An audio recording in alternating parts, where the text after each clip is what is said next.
Hey guys, Martin here from Awaken Realms, and today I wanted to show you some of the basic ideas behind gameplay mechanics in the Edge. Just keep in mind that right now we are in the process of perfecting game rules, so what you will see is just main ideas with yet unbalanced skills and statistics. Well, let's just jump right to it. This is a small piece of terrain that we have built to show you the battle between the Angel of Death and two hounds. Each player will start with his own deck of 40 cards that will represent the random effects during the battle and some card effects, as well as 3 crystals that will give him mana to cast special abilities and spells. So as you can see, those cards have random values, and throughout the whole battle each player will get exactly the same results, and he will be able also to choose when to cast what card. You will see exactly how it works later on.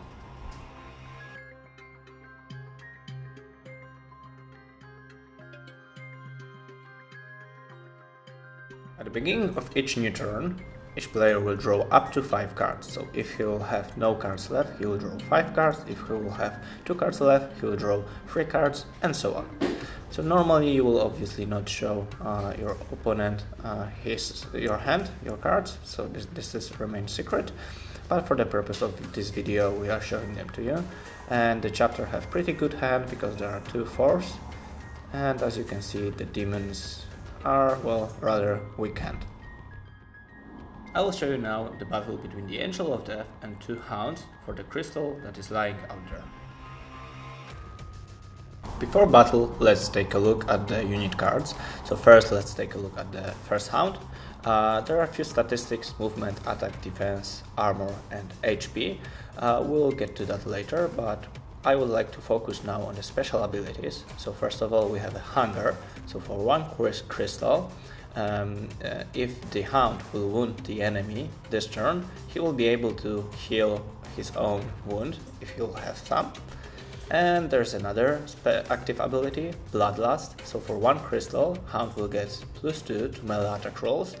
But the additional cost is that after the end of his activation turn, the hound will lose 1 HP. There's also a passive ability called Desperate Defense. So if hound will have only 1 HP left, he gets -1 to melee attack rolls, but +3 to its defense. So that's pretty helpful when you have low life. The other hound has pretty much the same statistics and active abilities, but there is one difference. The passive ability is Desperate Attack, not Defense. And if hound has only 1 HP left, he will get +2 to melee attack rolls, but -2 to its defense. Angel of Death is really powerful opponent. As you can see by his statistics, he has high movement, 2 attacks, very good defense, high armor and 4 HP points. This is huge and amazing model, and we wanted this to translate into gameplay. We have added awesome abilities that this model can use so that the Angel of Death will have really strong presence on the battlefield. First active ability is called Holy Charge and costs 3 crystals. With the use of it, Angel of Death will be able to fly in the given direction and damage all the enemies on his way. His second active ability is called the Judgment and costs 2 crystals. With the use of it, Angel of Death can automatically kill any enemy that have 1 HP left. His passive ability is called Rebirth of Fury. Once Angel of Death is killed, it returns to play at the start of the next round. Not only it will be placed anywhere on the battlefield, but gains +2 to close combat attack rolls. First, Demon will attack, and he will use Bloodlust ability to get +2 to attack rolls.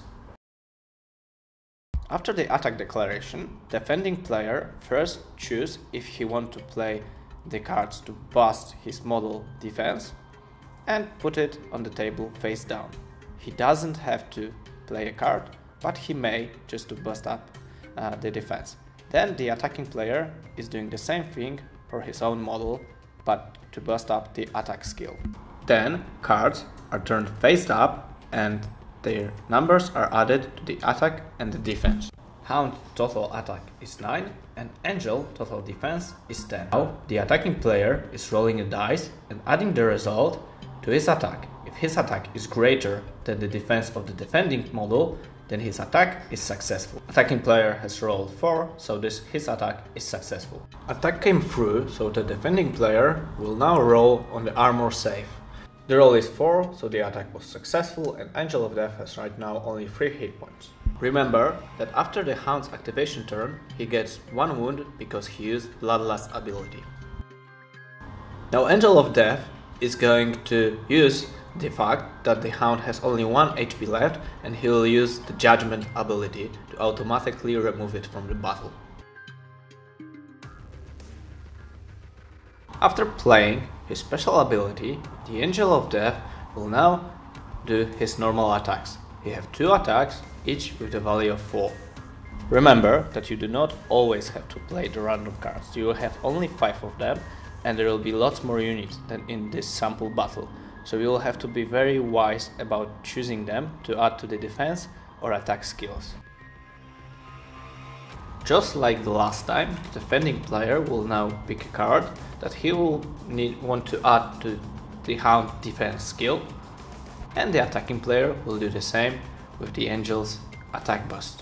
Now the Hound's total defense is 8 and Angel attack total is 8, so actually there is no need to roll because the attack came through one way or another. But let's just roll and it is 5, so yeah, attack came through. Now it is time for the Demon Hound save, and yeah, it is 2, so the demon is safe. Now the Angel of Death will use his second attack. So the players are picking cards again.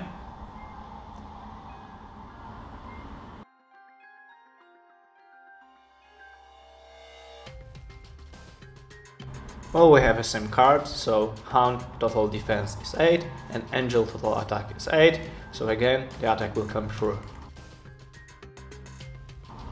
Now we are rolling for the armor save for the Demon Hound and it is 3, so he got 1 wound. Remember that right now Demon Hound has 1 HP and that means that his passive ability, Desperate Attack, will be in play. So he has +2 to all the melee rolls but -1 to his defense skill.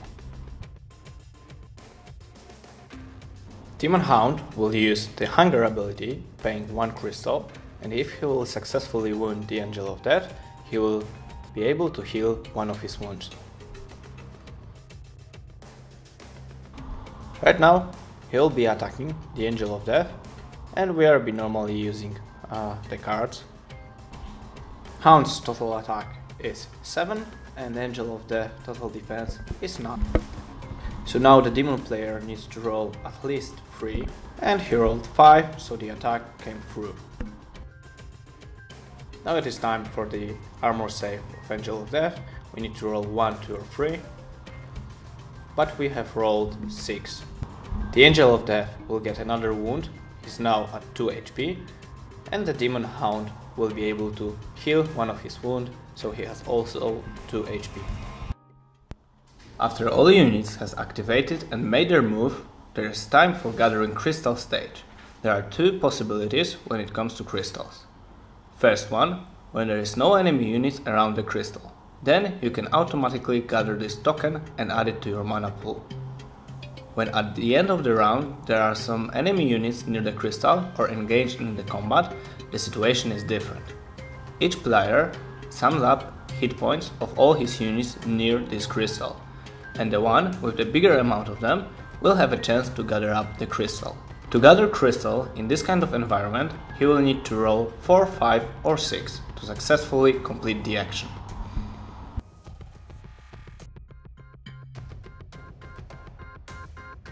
As stated at the beginning of this video, this is just a sample mechanic showing off a little bit about combat.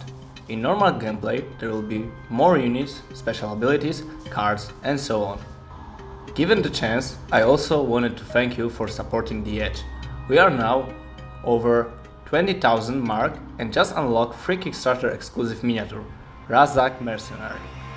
If you have any thoughts on this gameplay video, let us know in the comments. Your feedback is really awesome and very helpful. See you soon!